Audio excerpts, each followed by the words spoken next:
Still my hair back.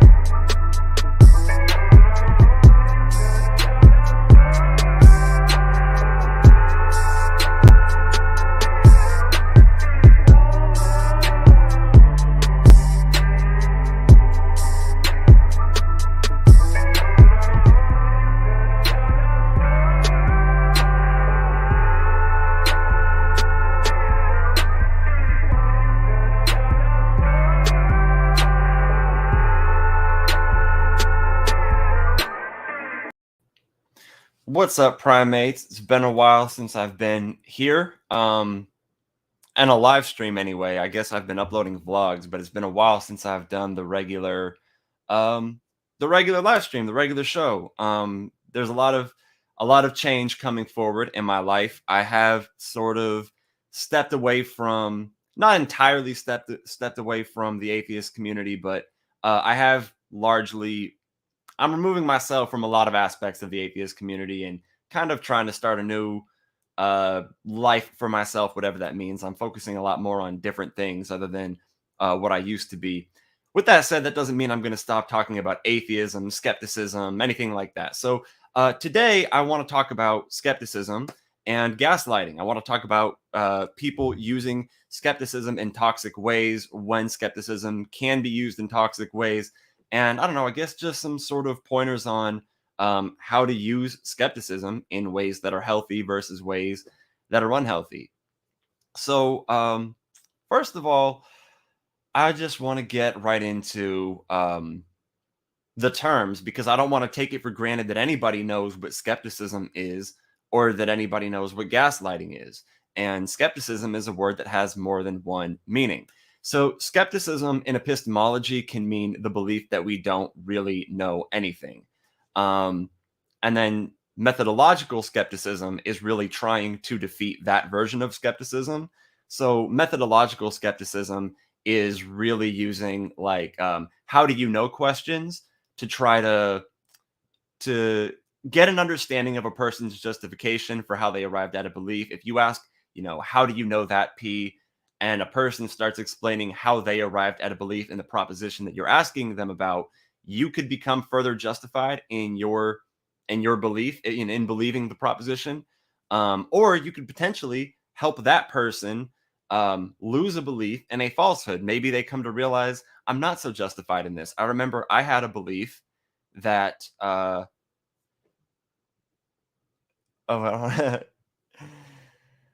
is my favorite. I don't think you're actually leaving the atheist community. You're just afraid of being challenged. Actually, that is correct. No, Josh is a friend of mine. Everybody knows that is the kind of shit people will say. People will tell you. I'm done with it. I don't give a fuck. Oh, man. What's going on, Josh? What's going on, Ree? I see wannabe Shane here.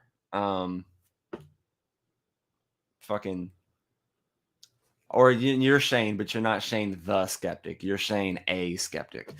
That's not important. What is important, though, is today's topic. So we're going to talk about gaslighting. What does it mean? Well, gaslighting is a term that originates from, I think it was a 1938 play by an author called Patrick Hamilton, in which a husband manipulates his wife in such a way that he starts to cause her to question her own memory, her own perception, and her own experience. The title alludes to part of the play in which he's slowly dimming the gas lights, gas-fueled lights, if you don't know what that is.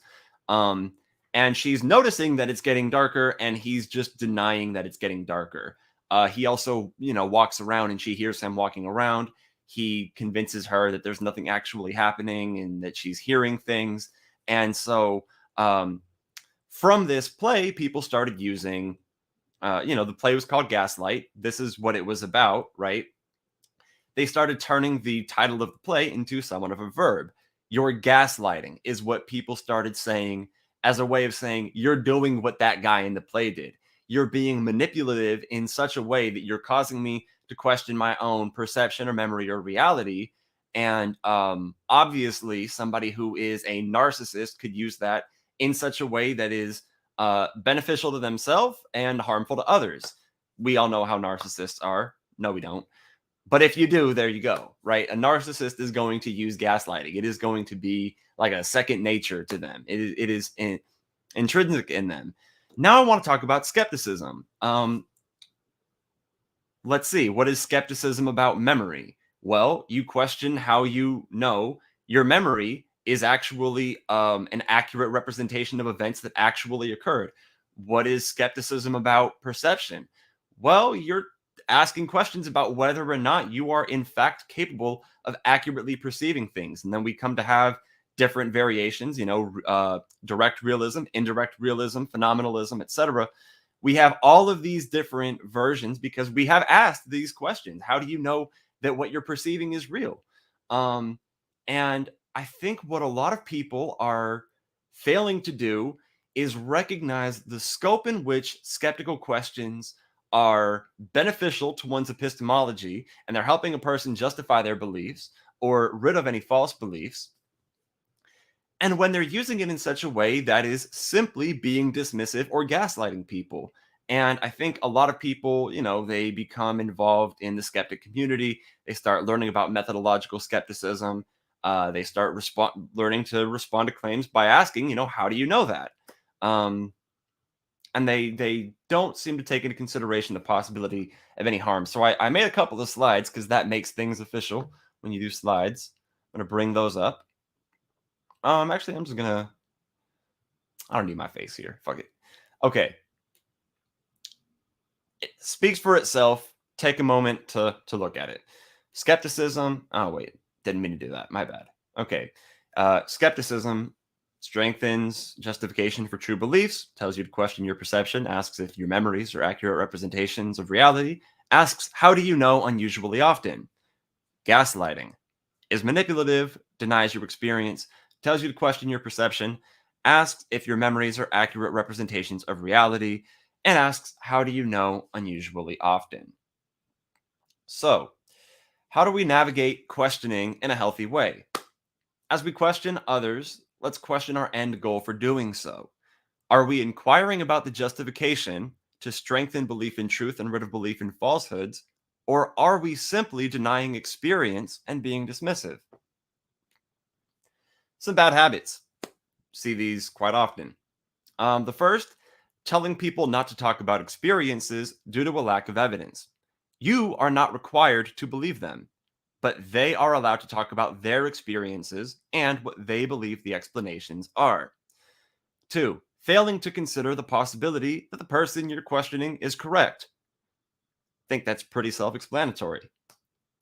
But sometimes you know that the person is wrong. Sometimes somebody says something to you and you know what they're saying is wrong. Which brings us, obviously, to number 3, assuming that they are lying just because they are wrong.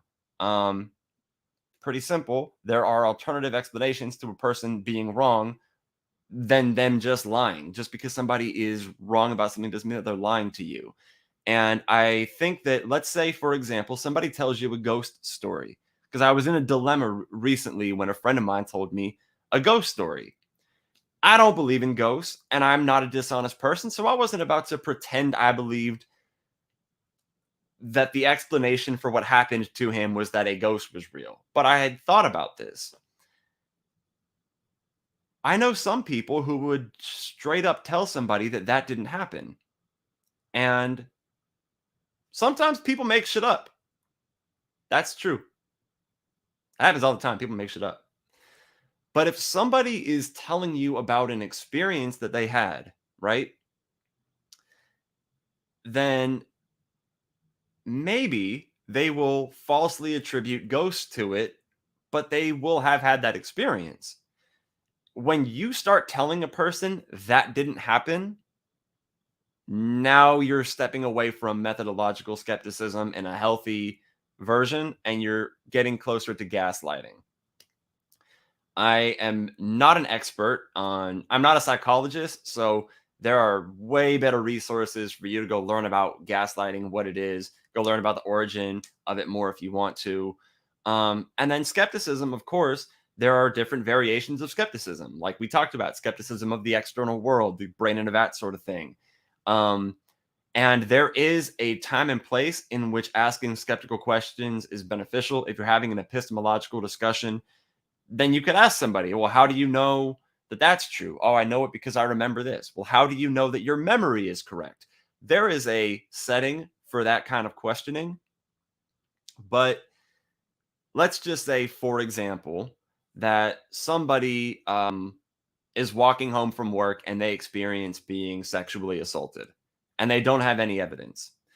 First, we talked about earlier, I mentioned earlier, this is why it's toxic to tell people that if they don't have evidence, they can't talk about anything. It's okay. Like, you don't have to believe a claim without evidence, but to tell somebody not to say it, like, just imagine if we lived in a world where if you couldn't prove it, you didn't say it. No. If you can't prove it, then people have a right to not believe you. But if you can't prove something, you are still allowed to talk about what happened. So imagine somebody comes home and they tell you, if you lived with them or you were their neighbor, whatever. Imagine you were talking to a person and they were talking about being sexually assaulted. If you responded in that scenario with skeptical questions, how do you know this happened? I experienced it. How do you know your perception is real? How do you know you didn't misunderstand it? How do you know your memory is real? How do you know that wasn't a dream and you're not conflating your dreams? How do you know you aren't just a brain in a vat? You are engaging now in some toxic behavior. And I'm giving a very extreme example to illustrate the point that I'm making. Not every example is going to be that extreme, but I'm hoping that my logic is illustrated here. When you go about asking people skeptical questions, again, question your own end goal for doing so. I've had the experience of saying, this is something that I know, that I think other people should be aware of. I don't have evidence, so I'm not demanding people believe me. And a lot of people just got mad at me because it was an allegation against somebody that they like. And I don't want to get into no fucking drama, so fuck it. People are going to be who they're going to be. But I had no problem with anybody not believing me. But I had this experience, and a lot of people in the skeptic community, this online community, of coming forward with let's say a testimony and being dismissed due to a lack of evidence. And I think it's perfectly fine to say there is not sufficient evidence here. A single testimony from a single person in itself is not evidence of a claim. But, let's just look at, for example, the Catholic Church. Imagine if all those little kids, and not all of them have come forward, how many little kids have been victimized by priests in the Catholic Church? A lot of them. Well, part of the reason we're able to figure out that that is a systemic problem that takes place within the church is because kids from all over the place are coming forward. And yeah, if one kid makes a claim that a priest molested them and they don't have evidence, you might not be able to get a conviction because it's just one claim. And that's not sufficient evidence that it happened. Investigation case by case. But if 5 different kids who don't have any evidence all come forward, well, corroborating testimony actually is a form of evidence. So now that there are corroborating testimonies and they're all similar to each other, you can start to go, okay, this makes sense. If there was an allegation against me, for example, the last thing I want, this is what you need to know. Everybody listening, if you consider yourself a fan of mine, I know I have at least 3, probably 3 or 4. If you consider yourself a fan of mine, if there's ever an allegation against me, any kind, pick your list, and you just assume I'm innocent and you don't question the possibility, the plausibility, the possible explanations, is the person lying? Why? How could they have been mistaken? What is the likelihood that I did it? If you're not asking yourself those questions, then either I have failed you or you failed yourself, and you haven't fucking learned anything from what I've told you today, at least. Nobody should be immune to that kind of questioning.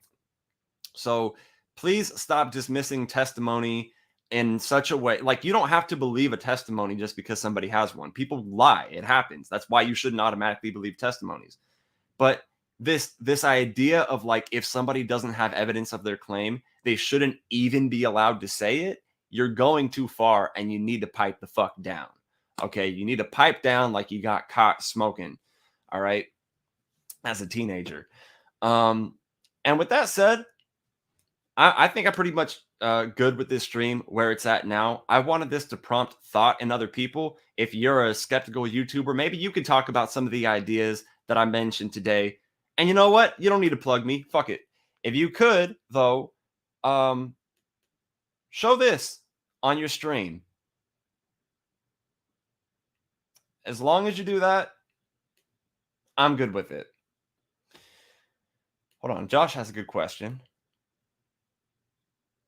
How do we determine where the line is for how many testimonials are required for a particular claim before it can be considered evidence? That actually raises a good question about epistemology of testimony, which I could do an entire stream on. But actually, let me give you like the best answer that I can off the cuff. Let me see. Is there a search bar on this thing?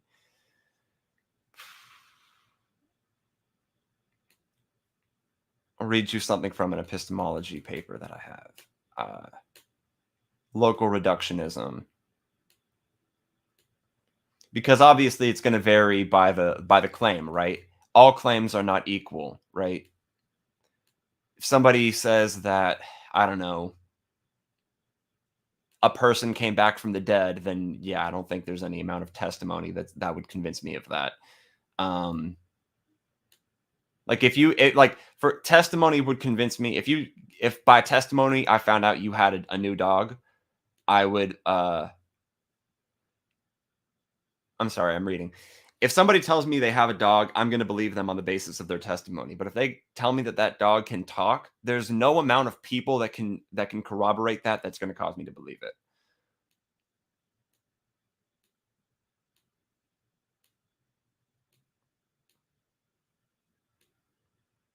I could probably I might just have to put this in my own words in a second if I can't find. There's just a way that it was worded in a paper that I'd like to repeat here.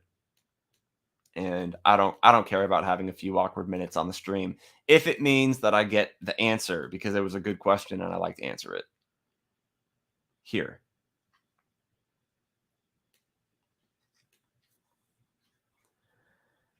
Nope.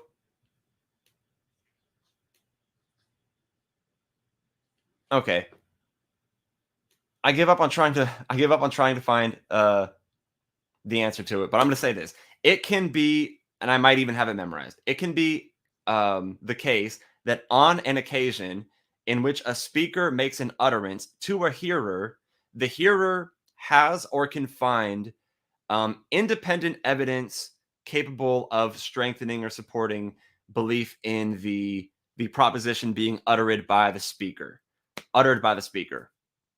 So yeah, it depends on the claim ultimately. But that again raises a good question for an entire other stream. And gonna give a shout out to Oz too. Hope you're doing well, man. Likewise.